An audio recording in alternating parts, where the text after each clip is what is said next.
मैं दो इंटरेस्टिंग कंपनियों के बारे में बात करने वाला हूं।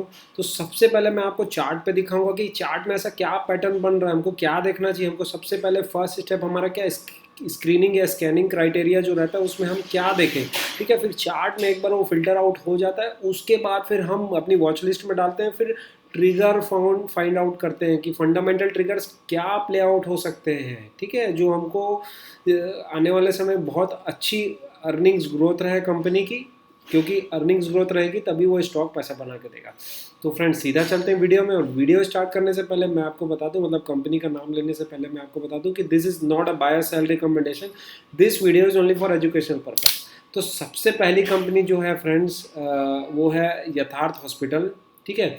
अब देखो आप, इसमें क्या चल रहा था यथार्थ हॉस्पिटल में, आप देखोगे तो रिसेंटली मतलब बहुत अच्छा प्राइस वॉल्यूम एक्शन जंप आया है। मैं पहले भी लास्ट वीडियो में भी बताया था डिटेल में प्राइस वॉल्यूम एक्शन को कैसे देखते हैं। देखो वॉल्यूम्स बहुत अच्छे आए हैं, हमको दिख रहा है नीचे, उसके बाद प्राइस भी अप ट्रेंड की ओर है। मतलब कोई अच्छा धुरंधर इन्वेस्टर्स कोई ना कोई इंटरेस्टेड है, ठीक है। यहाँ भी अपने को देखने को मिला 7 जुलाई के आसपास, फिर यहाँ भी 4 अगस्त के आसपास, ठीक है। तो देखो ये कोई गारंटी नहीं है, मतलब ये जस्ट पहला स्टेप है। जैसे मेरे को डीएम्स आते हैं कि यार आपने तो वीडियो बनाया, उसके बाद ये देखो प्राइस वॉल्यूम एक्शन हुआ, फिर वापस स्टॉक नीचे गिर गया।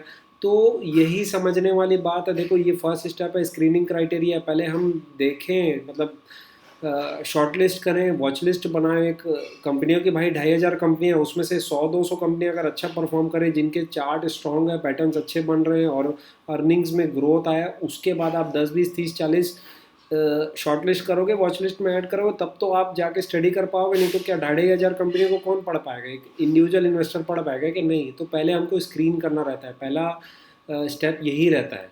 तो फ्रेंड्स अपने को चार्ट में क्या देखो, अप ट्रेंड है, प्रायर अप ट्रेंड है, ऑब्वियस है प्रायर अप ट्रेंड है, ठीक है। उसके बाद फिर हाई वॉल्यूम्स के साथ प्राइस एक्शन है। फिर जो है price right hand side consolidate कर रहा है, ठीक है, वॉल्यूम्स ड्राई अप हो रहे हैं। This is a big indication. यही 5 मिनट्स को आप स्टडी करोगे तो उनमें यही पैटर्न वर्क करता है, ठीक है। तो हमने देख लिया यहाँ पे। उसके बाद अब थोड़ा सा फंडामेंटली चलते हैं कि कंपनी क्या करती है, यथार्थ हॉस्पिटल क्या करती है, इसका क्या काम है, ठीक है। मैंने डिटेल में समरी बनाई हुई थी, पहले सीधे समरी से स्टार्ट करते हैं आपको, नहीं तो वीडियो बहुत लंबा हो जाता है। देखो यथार्थ हॉस्पिटल जो है ये मेनली 300 प्लस के आसपास इसके बेड्स हैं, ठीक है। Company aims to be a one stop destination for patient needs offering all health care services, मतलब कार्डियोलॉजी, कार्डियोवास्कुलर, ठीक है, फिर neurology, neurosurgeon, urology, oncology, gastroenterology, मतलब सुपर स्पेशली हॉस्पिटल का काम करते हैं। बेसिकली नॉर्थ इंडिया में ही है, दिल्ली, नोएडा, गुड़गांव के आसपास, ठीक है। Noida extension hospital for instance, मतलब यही बता रहे हैं कि नोएडा एक्सटेंशन हॉस्पिटल के आसपास जो इनका है about 70% of is business contributed by super specialities, ठीक है। So super speciality hospital chain है। अब जो है इसका देखो, ये कंपनी कैसे रडार में आई, बहुत अच्छा रिवेन्यू में जंप आया, 22% year on year revenue jump आया, ठीक है। और नेट प्रॉफिट ऑपरेटिंग लीवरेज मिला है, 38% से बढ़ा है नेट प्रॉफिट, ठीक है। और अब जो है थोड़ा सा हम देखें कि एक्चुअल में क्या चल रहा है, फंडामेंटल ट्रिगर्स क्या प्ले आउट हो सकते हैं कंपनी के, क्या कुछ गाइड कर रही है क्या। देखो revenue and margin guidance, the company expects to sustain its growth momentum with revenue growth contributing, मतलब to continue around 30% year on year in the upcoming years, ठीक है। इंक्लूडिंग FY 26 में भी 30% से रिवेन्यू ग्रो हो सकता है, उसके बाद भी 30% ईयर ऑन ईयर ये ग्रोथ करने का टारगेट दे रही है, ठीक है। और इसका जो for the full year EBITDA margin is expected to 24%, मतलब वही एबिटा मार्जिन। और हाँ, आरपॉप क्या होता है, देखो एवरेज रिवेन्यू पर ऑक्यूपाइड बेड, मतलब जो एक पर यूनिट बेड, सिंपल से एक मतलब सिंपल सा लॉजिक समझ लो कि पर यूनिट बेड पे ये कितना पैसा कमा रही है, ठीक है। तो जैसे अभी इसका जो ऑरपॉप था मेरे ख्याल से 32,000 33,000 के आसपास था।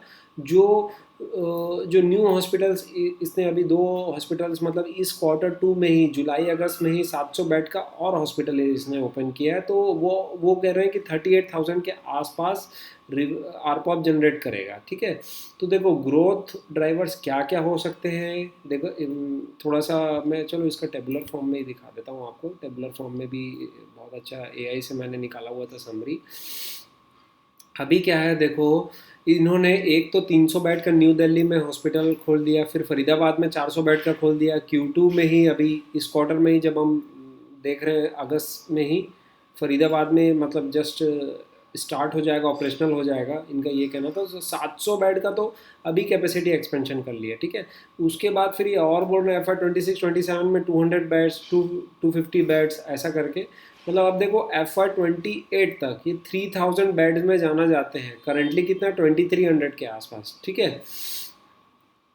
और रिवेन्यू इम्पैक्ट पोटेंशियल बहुत हाई रहेगा इसमें। और अभी जो इसके जो करंट कैपेसिटी है वो अभी मतलब 65% के आसपास है। जो ये टारगेट कर रहे हैं 75% तक ले जाएंगे। देखो फुल कैपेसिटी यूटिलाइज तो नहीं हो सकती, क्यों? क्योंकि ऑल टाइम अपने को बेड्स कुछ ना कुछ वैकेंट रखने पड़ते हैं। कभी कोई इमरजेंसी पेशेंट, कभी गवर्नमेंट के भी नॉर्म्स के हिसाब से कुछ गवर्नमेंट पेशेंट्स जो आते हैं वो सब के लिए तो 100% तो हम यूटिलाइज रखें। कुछ ICU बेड्स होते हैं और हाई स्पेशलिटी केयर बेड्स होते हैं जो ऑल टाइम हम उसको मतलब कुछ ना कुछ वैकेंट्स रखने ही पड़ते हैं, ठीक है। तो देखो आरपॉप ग्रोथ गाइडेंस जो है इनका 8 to 10% एनुअली है, ठीक है।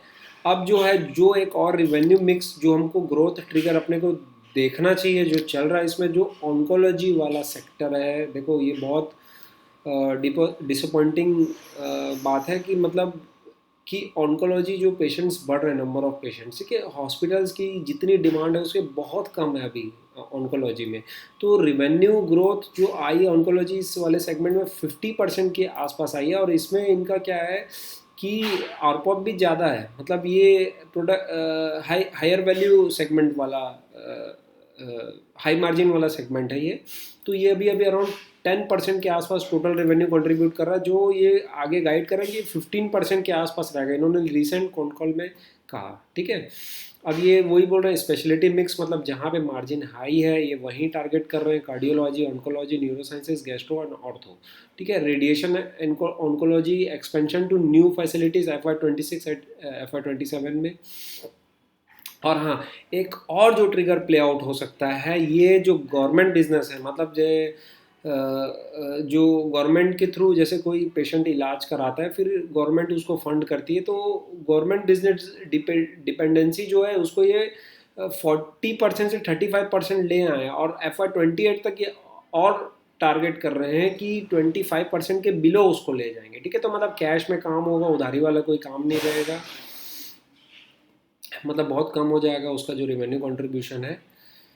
हाँ ये तो था। और दूसरा हम medical value travel international patient contribution targeted eight double digits, मतलब आसपास मॉरिशियस और इधर उधर से जो टारगेट कर रहे हैं इंटरनेशनल पेशेंट्स को, ये बोल रहे हैं डबल डिजिट्स में ग्रोथ आएगी। क्योंकि क्या इन्होंने क्या किया है कि कोलैबोरेट किया है मतलब मॉरिशियस और अदर CIS कंट्रीज से, ठीक है। और एक्सपेंशन तो कर ही रहे हैं, दिल्ली NCR में एक्वायर भी कर रहे हैं न्यू न्यू हॉस्पिटल्स। तो ये तो था ग्रोथ ट्रिगर्स, फंडामेंटल ट्रिगर। देखो यही है प्रोसेस, पहले हम स्क्रीनिंग, पहला हमारा स्क्रीनिंग क्राइटेरिया, ठीक है, हम देख लें, शॉर्टलिस्ट कर लें। उसके बाद फिर जो लिमिटेड कंपनीज हम जितना स्टडी कर पाएँ एज ए रिटेल इन्वेस्टर, हम जाके स्टडी करें, देखें, AI का यूज़ करें। अब देखो रिवेन्यू एंड प्रॉफिटेबिलिटी एस्टिमेट्स ये क्या टारगेट कर रही है, 881 करोड़ का था इनका, 31% से जंप हुआ है। FY 26 में अब ये टारगेट कर रही है 30% के आसपास, ठीक है, मतलब 1150 करोड़ के आसपास। और आरपॉप जो ये बोल रहे हैं कि आरपॉप 30,000 के आसपास जो था, अब ये 33-34 हो जाएगा 10% में। और जो अभी और न्यू हॉस्पिटल्स जो मैंने अभी लास्ट समरी में मैंने दिखाया था, तो 37-38%, 38,000 के आसपास ये आरपॉप टारगेट कर रहे हैं। मतलब हर साल 10 ईयर एवरेज रेवेन्यू, मतलब ये आप सीधा सीधा बोल लो कि ये प्रोडक्ट मिक्स चेंज हो रहा है तो मार्जिन बढ़ रहा है उसके कारण, ठीक है। तो अच्छा ऑपरेटिंग लिवरेज मिलेगा। फिर 1500 करोड़ के आसपास नेक्स्ट ईयर, मतलब और 30% से और ग्रोथ होगी। तो एक अच्छा मतलब ग्रोथ टारगेट कर रही है company. Target 3000 bed capacity achieved FY 28 तक अगर 2000 करोड़ ये करेगी, अगर पूरे जो 3000 बेड की कैपेसिटी है ये जो टारगेट कर रही है वो अचीव कर ली तो। अब देखो फ्रेंड्स, थोड़ा सा क्या है कि ये सब एजम्पशन बेस पे है, ऑब्वियस है। ट्रैक करना है अपने को रेगुलर कि कैसा परफॉर्म कर रहा है, एग्जीक्यूशन कैसा कर रहा है, और कंपटीशन बढ़ रहा है क्योंकि हॉस्पिटल्स की बहुत ज़रूरत है। और दिल्ली एनसीआर में मैक्स हॉस्पिटल्स और ये वो मैं इसके थोड़े से पीयर्स ग्रुप दिखा दूँ, आप देखोगे तो देखो ये सब हॉस्पिटल से मैक्स हेल्थ केयर एक्सेट्रा वगैरह, ठीक है। लेकिन आप इसका ईवी टू एबिटा देखोगे, जनरली हम पीई से नहीं देखते हैं, इसका ईवी टू एबिटा भी 25 के आसपास है। मतलब बहुत पीयर से कंपेयर करोगे तो अभी बहुत नीचे है। बस एक नारायणा हृदयालय का जो है वो अराउंड 27 के आसपास है, ठीक है। ईवी टू एबिटा पी इसलिए नहीं मैं देख रहा हूँ क्योंकि क्या है, इसमें डेप्रिसिएशन कॉस्ट बहुत ज़्यादा रहता है हॉस्पिटल वगैरह में, तो वो एक थोड़ा सा मिस गाइड करता है वो वैल्यू पी। इसमें हम ईवी टू एबिटा ही राइट मेट्रिक है इसमें देखने का वैल्यूएशन वाइज, ठीक है। अब देख लिए फ्रेंड्स, हमने स्पेशलिटी मिक्स को भी देख लिया। ऑन्कोलॉजी जैसे मैंने बताया 10% से 15% के आसपास, ठीक है। प्रीमियम पोजिशनिंग आरपो अब इंक्रीज होगा, 38% प्लस जाएगा। ऑक्यूपेंसी रेट बढ़ेगा, तो ये सब ट्रिगर्स हमें इनको नोट डाउन कर ले और क्वार्टर ऑन क्वार्टर चेक करें कि क्या जैसा मैनेजमेंट ने कहा है वैसा वो परफॉर्म कर रही है क्या। अब देखो नेक्स्ट कंपनी की ओर चलते हैं हम, जो CCL प्रोडक्ट्स लिमिटेड, ठीक है। CCL प्रोडक्ट्स लिमिटेड ये कॉफ़ी मैन्युफैक्चरर है, मेन B2B वाला बिजनेस था। अभी ये ब्रांडेड प्रीमियम बिजनेस B2C वाले में एंटर कर रही है। दिखाता हूँ बिजनेस मॉडल में मैं आपको। अब देखो जैसे इसका मई का जो रिजल्ट आया था, यहाँ से आपको देखने को मिलेगा वॉल्यूम्स के साथ एकदम हाई प्राइस एक्शन, ठीक है। मतलब क्या गैस करो क्या हुआ होगा, अर्निंग्स में जंप आया होगा, ऑब्वियस है, ठीक है। कई बार हमने डिस्कस कर लिया वीडियो में। तो देखो 63 से सीधा 102 करोड़ के आसपास इसकी नेट प्रॉफिट आ गई थी। मतलब कुछ तो चल रहा था, वही हमको चार्ट दिखा रहा है। फिर अप ट्रेंड पे रहा, फिर जैसे मार्केट वीक होते गया तो धीरे धीरे देखो ये, इसको एक हम वॉलेटिलिटी कॉन्ट्रैक्शन पैटर्न भी बोलते हैं, जो अगर ये लोअर हाइज बनाता है, ठीक है। तो मतलब यही है, आप कितने महंगे महंगे भी कोर्स खरीदो उसमें यही बताएगा कि राइट हैंड साइड कंसोलिडेशन होना चाहिए, टाइट कंसोलिडेशन होना चाहिए, प्लस बड़ा वॉल्यूम अपने को देखने मिला, प्राइस वॉल्यूम एक्शन देखने को मिला, तो मतलब कुछ ना कुछ है आपके रडार में वो आ जाना चाहिए, ठीक है। ये तो मैंने बता दिया स्क्रीनिंग क्राइटेरिया या पैटर्न कैसे कैसे चार्ट में हम फोकस करें। अब थोड़ा सा इसके भी बिजनेस में चलते हैं, फंडामेंटल डिटेल्स में। CCL प्रोडक्ट्स जो है ये देखो, इसका जो बिज़नेस मॉडल है बहुत अच्छा यूनिक बिज़नेस मॉडल है। इस कंपनी जो है इसका, जो जैसे मैंने बताया कॉफ़ी मैन्युफैक्चरर है, ठीक है। जो मतलब बहुत सारे जो ब्रांडेड कॉफ़ी रिटेलर्स हैं या सप्लायर्स हैं उनको ये कॉफ़ी मैन्युफैक्चर करके देती है। तो इसका क्या है ना, ये कॉस्ट प्लस मॉडल पे काम करती है। यानी कैसे कॉस्ट प्लस मॉडल पे, मतलब आप देखोगे कि जैसे अगर 100 रुपये की कोई कॉफ़ी ये सेल कर रही है, 80 रुपये का अगर इसका रॉ मटेरियल आ रहा है तो 20 रुपये ये चार्ज कर देगा, ठीक है। और अगर कॉफ़ी के प्राइस बढ़ते हैं तो ये पास ऑन कर पाती है सीधा सीधा। मतलब अगर 200 में बिक रहा है तो ये सीधा 180 रॉ मटेरियल आ रहा है तो उसको 200 में बेचेगी, अपना कॉस्ट फिक्स्ड रखेगी कि इतना तो इसको कॉस्ट चाहिए चाहिए।